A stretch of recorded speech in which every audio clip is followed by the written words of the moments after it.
the Sixers have finally beat the Charlotte Hornet Merchant Allegations. That's 2 quality victories against the Spurs, who are above 500. Very good victory. And then, of course, beating the defending champs in their house on Christmas. Are you kidding me? Let's go. And I feel like tonight, it was all about the other guys. I mean, of course, Tyrese Maxey was the best player for us all night long. 33 points, 12 assists, 3 steals. I tried to tell you guys, last month when he was struggling shooting-wise, he was making a playmaking and defensive leap right in front of our eyes, and people were just ignoring it because they saw like the 4 of 24 from the field. They saw the inefficiency, but I was like, yo, Maxey's playing elite defense. He is not a traffic cone when he gets switched on to Franz Wagner, Jaylen Brown, Jason Tatum. Of course, he's going to get, picked on at times, but he puts up a fight every single time.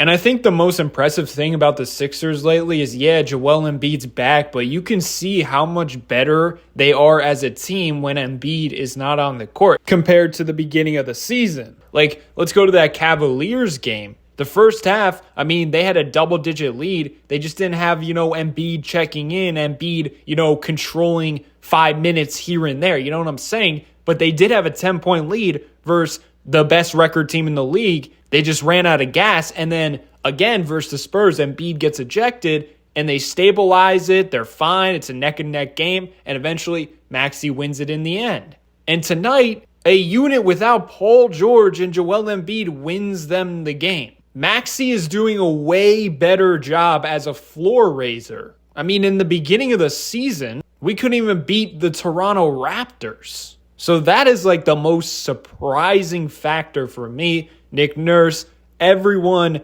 deserves a ton of credit for that because they have made so much improvement as a team without Joel Embiid. Of course, they still need Embiid to win games because there's going to be times where they just stink without him, of course. But honestly, the beginning of the season can be a huge blessing in disguise if health, is actually there for them, which is a big if, obviously. But you could tell all the players are comfortable without Embiid. They know what they're doing. They know their role. Of course, there's going to be games where the Sixers are terrible without Embiid, but it's actually good to know that the unit without Embiid is going to be playing with confidence like they did tonight. And of course, the other game ball goes to Caleb Martin. Elite two-way play from him. He was the main reason why the Sixers won outside Tyrese Maxey. 23 points, 7 3-pointers. Clearly, that injury was affecting Martin's play all season long.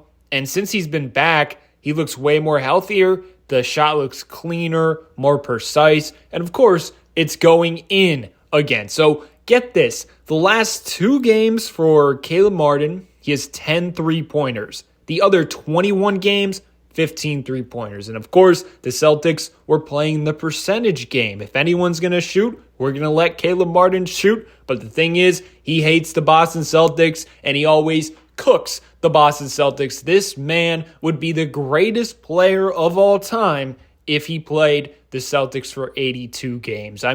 It's ridiculous, and it's good to see that Caleb Martin can rise to the occasion in a big game. Oh, he's got the big game, big boy balls. I really trust him. I trusted him way more than PG-13 tonight. He was looking so bad early in the year offensively. I was debating on whether they should trade him. But seeing him lately healthy and spry, I'm like, oh my goodness, this is what we signed him. This is the Caleb Martin I was, hyping up to begin this season. And it wasn't just his offense either. There was a possession at the end of the game. He stonewalled Jaylen Brown and forced the kick-out pass. Oh, and it should have been a steal, but Embiid was a little too slow to the basketball. His defense is much more appreciated when he's actually knocking down 3-point shots. Back-to-back great Caleb Martin games. You love to see it.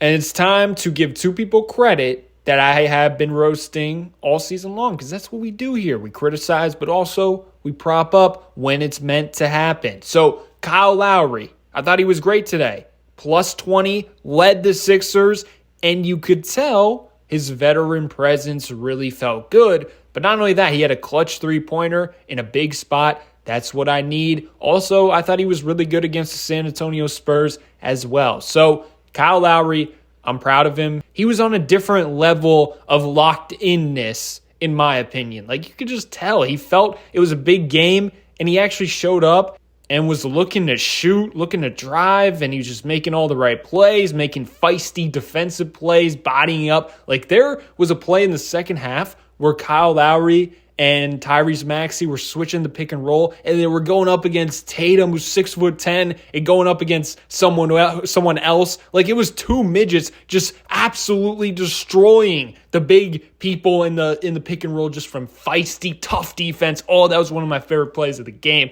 I was hype. And then, of course, Nick Nurse was great today. You know, he was as advertised. He was an elite coach. The Sixers' defensive game plan in the half court was very good, in my opinion. They were on point. They were communicating. And then late in the game, they were switching everything when they had to switch everything, because guess what? We don't want to give up easy three-pointers. And I thought they did a good job when they were up by like 10 points late in the game with like 5 minutes to go. They were giving the Celtics driving lanes because we know the Celtics just want to shoot three-pointers. And if it wasn't for the Sixers just coughing the ball up, Tyrese Maxey falling on his face, Joel Embiid, why is he even in the situation, dribbling the ball up the court? I don't really necessarily blame that on Nick Nurse. And if the Sixers had that type of stuff cleaned up, this game would not have gotten as close in the end. But clearly, the Sixers got to figure things out. If I were to paint two negatives in this game, it was just, number one, nearly self-destructing at the end, kind of reminiscent of how they lost game 2 versus the New York Knicks. And there was also an offensive rebound that the Sixers should have gotten, but everyone was just watching, and then Embiid picked it up, and then it was a steal. Like, you got to come up with that ball, and if you get that, you slow it down, and you're up by 10 points, but instead, it led to a three-pointer, and it led to that comeback at the end. They got to figure out this self-destructing at the end of games. It's kind of getting ridiculous. And also, I felt like Tyrese Maxey was running away from the ball at the end. Just because you have a couple of turnovers, Maxey, you're still that guy. I don't care. You got to be handling in the clutch. Number 2 involves the defense. Now, I mentioned they were elite in the half-court setting, but I feel like when there's a turnover, they miss a shot, and the Celtics push the pace, or even after a make when the Celtics push the pace, when their defense is not set, they really struggle. I feel like they look at someone else on their man, and then they're like, oh, who do I pick up? And then thinking about it is just too late. It's a three-pointer. So they got to clean up transition defense, because a lot of the issues in the Spurs game as well, in today's NBA, pretty much whoever gets the rebound, especially on the Celtics, they can bring the ball up the court very quickly. So that can mess up your original assignments. And I feel like when the Sixers are in that situation, they're flustered and they don't adjust